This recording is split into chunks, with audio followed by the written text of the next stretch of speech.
Hi, my name is Keith Adams. I'm the Executive Director of Common Heart. We're located in Indian Trail, and I just wanted to tell you a little bit about us. And I want to start out by telling you a couple stories. One is a story about a lady we met when we first started Common Cupboard back in 2006. It was the very first person we ever served. She called up our church and asked if we'd be able to help out with her rent. We weren't able to do that. But I told her we'd be able to give her some groceries. We had just started out, myself and 3 of my friends. We just started out this thing called Common Cupboard, and we were looking for somebody to help out. Well, this was the lady we were going to help out the very first time. And my wife and her friend Barbara went and took this lady lots of groceries. It's a long story, but it's needless to say it was more than we expected to give. Confusion between my wife and my son and I. And she took all these groceries to this place she had never been before. It was a rundown apartment in Monroe.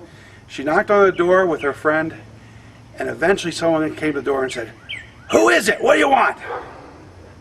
She told me that she was there to get some groceries, and the lady opened the door about a crack.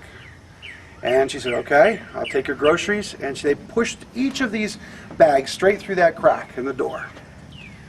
When they were done, without a word of thanks, the door was slammed, and my wife called me on the phone and said, "What is going on? What are we doing?"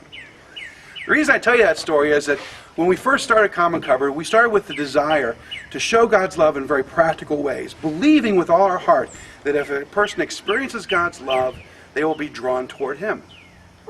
Months later, as we continued to go to this lady's house and give her groceries, we began to see a few changes. The door was opening up larger and larger. There was a little more conversation. And one day I took a couple of my friends to show them what we're doing, and I explained to them up front about this lady, and well, we went to the door. After we were done, they came back and said, "You know, that lady was really nice." And she was very open. We were talking a few minutes in the car when the lady came out to my door, knocked on the door of my car and said, Reverend Keith, would you please pray with me?" And I got out the door and I sat down, and she expressed to me about a need that she had for her daughter. We had never really even had a conversation really about God or anything of that nature, but she just wanted to ask me if I could pray. So I did, and she began to bawl, and her heart began to open up.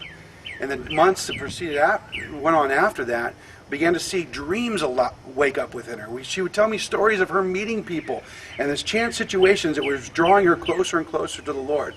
She started writing gospel plays, and the faith that she had as a child began to be awakened again. And then one day I brought into our neighborhood a grocery outreach. And there was about a dozen people going out, sharing by giving one bag of grocery to each home in that neighborhood. And she invited all 12 of them in for a prayer meeting in her little 10 by 10 living room. That's the kind of thing that Common Cupboard's about. Common Cupboard is an outreach, the first outreach that we created out of Common Heart. And Common Heart is a community of people and churches and businesses and a variety of other folks that have just banded together in such a way to show God's love in very practical ways. We created Common Cupboard realizing that we would run into folks every now and then that needed some food, some groceries. And we would do what most people would do. We would grab some groceries out of our own pantries or out of our own cupboards, or maybe go to the store and buy something. But we realized that if we brought all our money together and pooled our resources together, we could create a Common Cupboard, one that we could draw from to go help other people. And that's what we created with Common Cupboard. It's a food pantry. It's a little different because the food pantry is actually created so that you and I, other followers of Jesus and caring people, can get food that they can go serve other people with. That's what we do. We equip people to go out and serve.